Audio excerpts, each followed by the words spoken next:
Hello students, मैं Dharmaraj Sharma आरआरडी classes में आपका स्वागत करता हूं। आज एक नया टॉपिक लेकर के आए हैं, करणी, जिसे रूट्स भी कहते हैं। पहले आते हैं इसका बेसिक कॉन्सेप्ट जानते हैं। रूट का मतलब ये है कि एक साइन लगा होता है, इसको रूट बोलते हैं।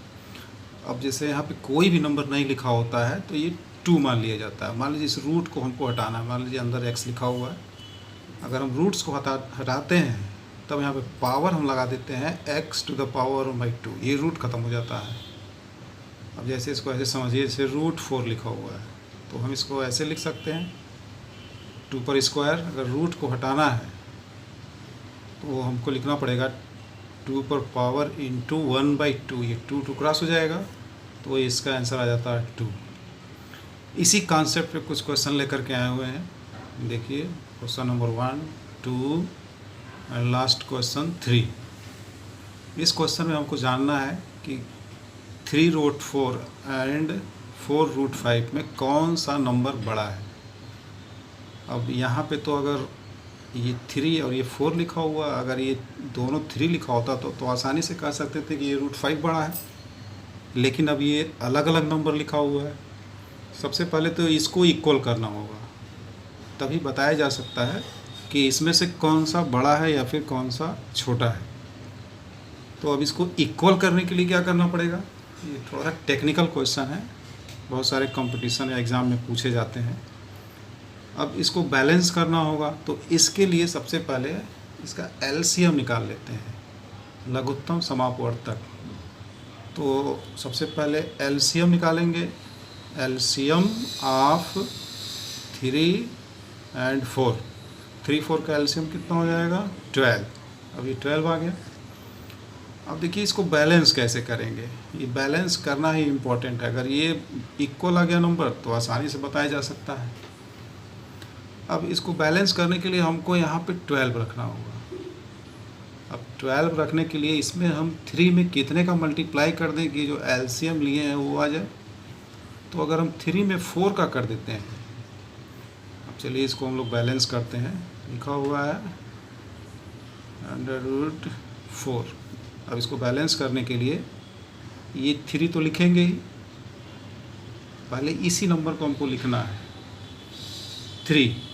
फिर इसके बाद हमको 12 लाने के लिए 4 से मल्टीप्लाई करना पड़ेगा। तो यहाँ 4 लिख करके और रूट में जो नंबर रहेगा, यहाँ पे 4 है तो यहाँ पे 4 लिख लेंगे, और ये जो नंबर रहेगा इसी पर यहाँ पे पावर लगा देंगे।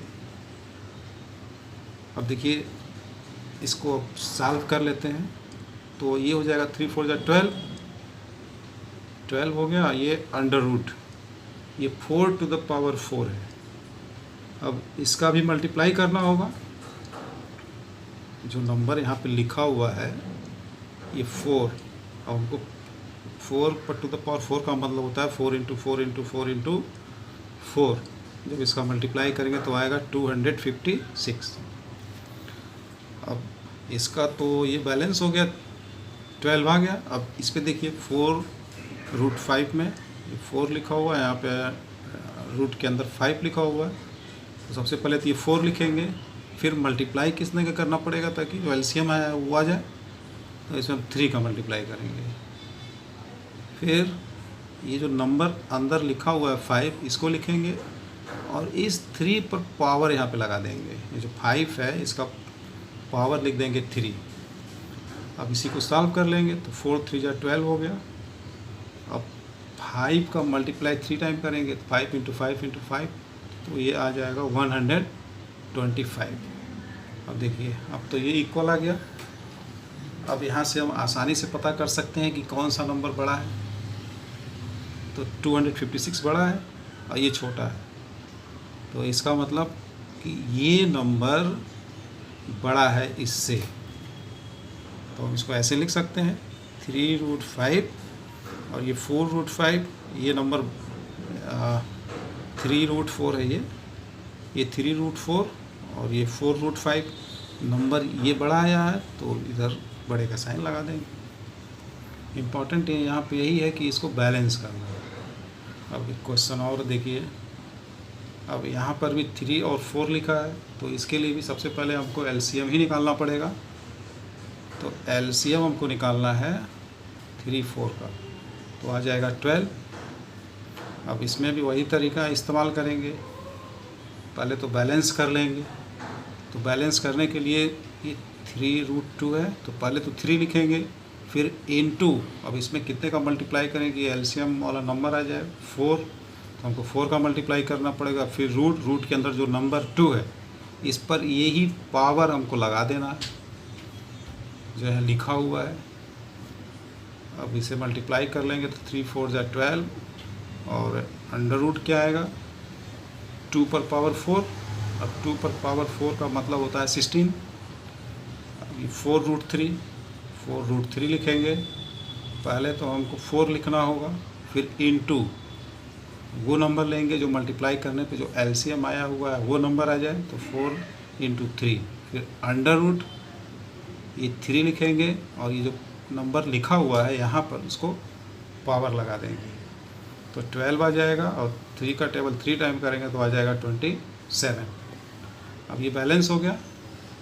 अब क्वेश्चन में तो लिखा हुआ है ऐसे 3√2 × 4√3। अब बैलेंस हो करके क्या आया है 12√16 और 12/27।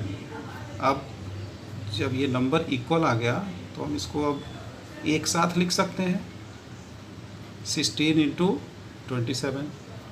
अब इसका मल्टीप्लाई कर लेंगे तो आ जाएगा 12 मल्टीप्लाई करने पर आएगा 432। ये इसका आंसर आ गया। क्लियर हो गया होगा। अब देखिए क्वेश्चन और है इसी से रिलेटेड। अब यहाँ पर इस तरह से नंबर लिखा हुआ है √2, 3√4 और 4√3 को असेंडिंग ऑर्डर में लिखना है, यानी आरोही क्रम में लिखना है। अब आप सोच रहे होंगे यहाँ पे 3 4 एलसीएम ले लेंगे, यहाँ तो कुछ नहीं लिखा है। जब यहाँ कुछ नहीं लिखा होता तो हमेशा ये 2 होता है, इसको स्क्वायर रूट बोलते हैं। कोई नंबर नहीं है तो यहाँ पे 2 होता है। तो एलसीएम हमको लेना है 2, 3 और 4 का। 2, 3, 4 का जब एलसीएम निकालेंगे तो इसका आएगा 12। एलसीएम निकालने सबको आता होगा। अब इसको बैलेंस करना है, जैसे अभी ऊपर किए हैं वही तरीका यहाँ पर भी हमको लगाना है। अब लिखना होगा, पहले तो यहाँ पे कोई नंबर नहीं दिख रहा तो इसका मतलब यहाँ पे 2 है, तो 2 लिखेंगे। अब 2 में कितने का मल्टीप्लाई करना है कि 12 आ जाए, तो 6 का मल्टीप्लाई करेंगे। 2 6 जा 12 होता है, तो 6 लिखेंगे। और रूट के अंदर ये 2 है तो 2 लिख लेंगे। अब ये आ जाएगा 12। अभी 2 तो लिख रहे हैं, लेकिन एक चीज़ और ध्यान रखना है कि जो नंबर यहाँ लिखते हैं इस पर पावर भी लिखना होता है। तो ये 12 हो गया, ये 2⁻6। अब 2⁻6 का मतलब होता है 2 का मल्टीप्लाई 6 टाइम करना होता है, 2 × 2 × इस तरह से। जब 6 टाइम करेंगे तो आ जाएगा 64। अब इसके बाद लिखा हुआ है 3√4। तो 3√4 के लिए क्या करना होगा हमको, ये तो इसका है, ये आपका √2 का है। अब इसका निकालते हैं 3√4 का। पहले तो ये 3 लिखना होगा। अब इसमें मल्टीप्लाई कितने का करना होगा हमको ताकि 12 आ जाए, तो 3 4 जा 12, 4 लिखेंगे। ये रूट के अंदर 4 है, 4 लिखेंगे। अब ये जो नंबर यहाँ पे होता है उस पर हम पावर लगा देते हैं, तो ये हो गया। तो 12/4 का मल्टीप्लाई 4 टाइम करेंगे तो आएगा 256। अब इसके बाद है 4√3। अब पहले तो 4 लिखेंगे, फिर मल्टीप्लाई कितने का करना है हमको ताकि 12 आ जाए, 3 का करना होगा। तो 4 3 जा 12, हमको सब पे बराबर लाना रहता है एलसीएम से। अब इसके अंदर 3 लिखा होगा तो 3 लिखेंगे। अब ये नंबर जो यहाँ पर लिखा होता है इस पर हमको पावर लगा देना होता है। तो 4 3 जा 12 ये हो गया, और √3 का मल्टीप्लाई 3 टाइम करना पड़ेगा तो आएगा 27। अब तो यहाँ से आसानी से देखकर हम पता कर सकते हैं कौन सा नंबर छोटा है कौन सा बड़ा है, क्योंकि अब ये जो रूट आ गया है ये तो इक्वल आ गया है। अगर ये अलग अलग रहता है तो प्रॉब्लम होती है। अभी आपको रूट इक्वल करने आ गया होगा। अब यहाँ से देखते हैं छोटा नंबर कौन सा है। साफ पता चला है 27 है, तो 12√27। इससे बड़ा नंबर कौन सा है? 64 है, 12√64। अब इससे बड़ा नंबर कौन सा है? 12√256। अब ये पता चल गया हमको असेंडिंग ऑर्डर। अब हम यहाँ से देख करके अब पता कर सकते हैं। तो ये नंबर सबसे छोटा है 27 वाला, तो ये 4√3। अब 12, ये 64 आया है, तो ये √2 का वैल्यू निकाले हैं। अब ये 12√256। अब ये किसका निकाला गया है? ये निकाला गया है 3√4 का। 3√4 का। अब ये असेंडिंग ऑर्डर में लिखा गया। अब ये क्लियर हो गया होगा। तो आप लोग इस चैनल को सब्सक्राइब कर लें, और क्लियर हो गया हो तो इस वीडियो को लाइक करें।